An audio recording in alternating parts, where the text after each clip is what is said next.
हर हर महादेव, देवों के देव महादेव के चरण में प्रणाम करता हूँ। दुर्गा माँ के चरण में प्रणाम करता हूँ।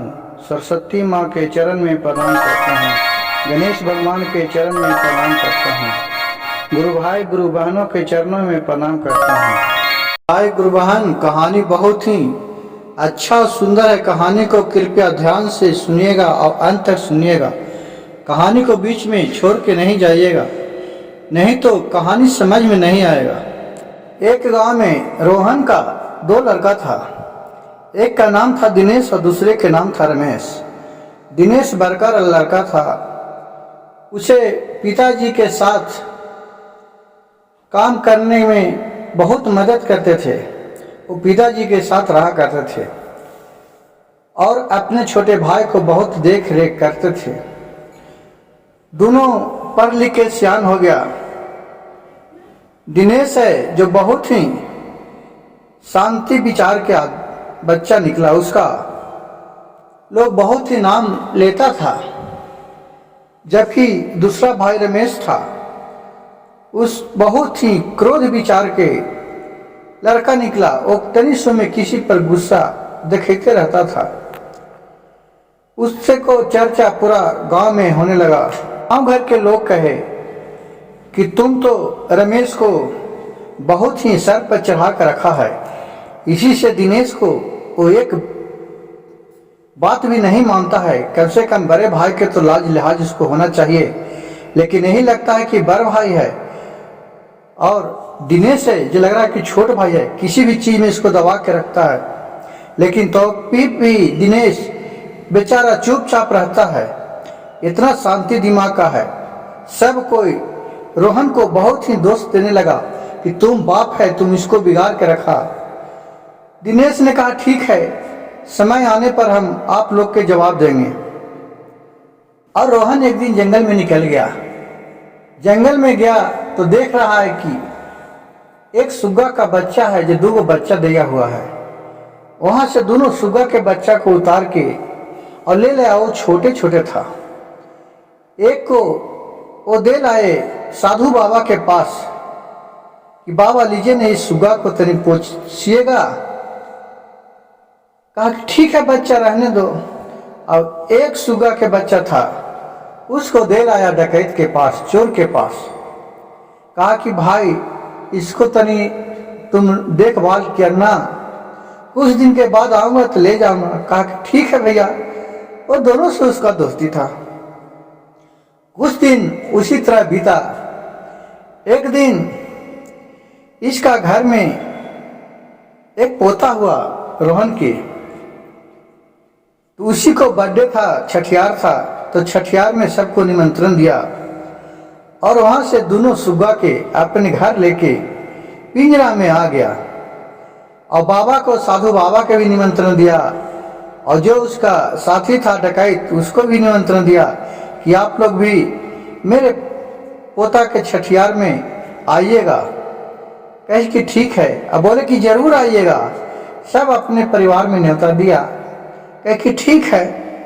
वहाँ शाम हुआ, बहुत सजावट किया हुआ था खान पीन के लिए। जब वहाँ जाने लगा तो आगे रखा था जो बाबा ही सुग्गा दिया था, जिसको पिंजरा में अगले दरवाजे पर, मेन दरवाजा पर उसको टांग के रख दिया था। और जो अंदर जहाँ खियाया पियाया जा रहा था, वहां जो डकैत थी जो सुग्गा के बच्चा रखा था, उसको लाके टांग दिया पिंजरा में। आगे जब आता है लोग, तो जो पिंजरा में था साधु बाबा के सुग्गा, वो बोलता है जय श्री राम, जय श्री राम, जय श्री राम, जय श्री राम, सबको बोल रहा है। और फिर वहां से सब खुशी खुशी अंदर जाने हैं खाने के लिए।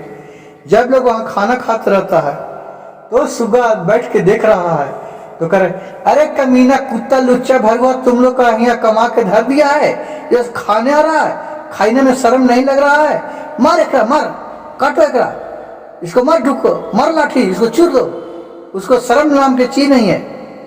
ये सब देख के लोग बहुत अचंभव करने लगा। फिर सब खाना न खाया। सब बोला सबसे कि भाई आपका दो गो सुग्गा है, लेकिन दोनों में लाख जमीन के फर्क है। वहां से जब निकले तो राम राम भाई, राम राम भाई बोला। वही सुग्गा यहाँ एक सुग्गा, ते खाली गाली देता है। कहा कि देखिए भाई, और सब जितना भी थे हित परिवार से, वो सब से हाथ जोड़कर रोहन बोले कि देखिए इसका मैं आज जवाब देते हैं कि जो भी होता है भैया वो सत्संग ही कराता है। चाहे एक बाप को 4 भाई हो, बेटा हो, 2 बेटा हो, 1 बेटा हो, वो सब सत्संगी के ऊपर निर्भर जाता है। देखिए मैं जब जंगल में गया था तो एक के माँ के दोनों बच्चा है। एक बच्चा को मैं साधु बाबा के पास रख दिया और एक बच्चा को चोर के पास रख दिया। तो साधु बाबा नित्य दिन उठ के किसी भी जाता है कोई, तब बोलते थे जय श्री राम जय श्री राम। तो सुगा जय श्री राम बोलने के लिए सीख गया। और जो चोर के पास दिए थे सुगा, तो सब दिना वो चोरी करके लाता था, सबको गाली गलौज करता था। तो वही चीज तो वो सीखा, सबके पास जो भी आता है तो उसको मार रहे, गरिया रहे, काट रहे और गंदी गंदी बात बोलता था, जिसे लोग सब चोर लोग बोलते हैं। गुरु भाई गुरु बहन, एक कहानी से हमें यह सीखने को मिलता है कि माँ बाप तो जन्म देता है, कर्म तो लोग बाल बच्चा अपने हिसाब से बनाता है कि जो जिस संगति में रहता है उसी का प्रभाव उसका पड़ता है। माँ बाप कहाँ तक पढ़ाता है? 9वां 10वां तक, जब तक बच्चा छोटा है पढ़ाया, लेकिन उसके बाद तो सत्संगी उसका बाहर में सीखने को मिलता है। जिस तरह सुग्गा को मिला कि एक ही माँ के 2 बच्चे हैं, दोनों में लाख जमीन के फर्क है, एक का तारीफ हो रहा है और एक का धिक्कार हो रहा है, उसी तरह संगति से बढ़ के कुछ नहीं है।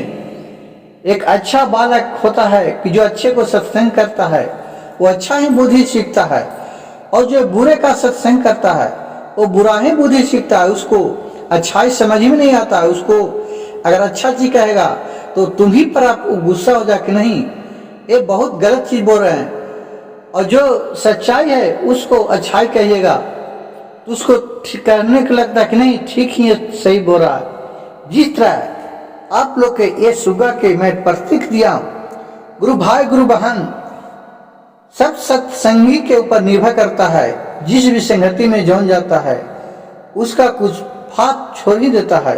और मेरा वीडियो अच्छा लगे तो मेरे चैनल को सब्सक्राइब कीजिए, लाइक कीजिए और शेयर कीजिए, ताकि ऐसा ऐसा कहानी आप लोग के पास भेजता रहूं।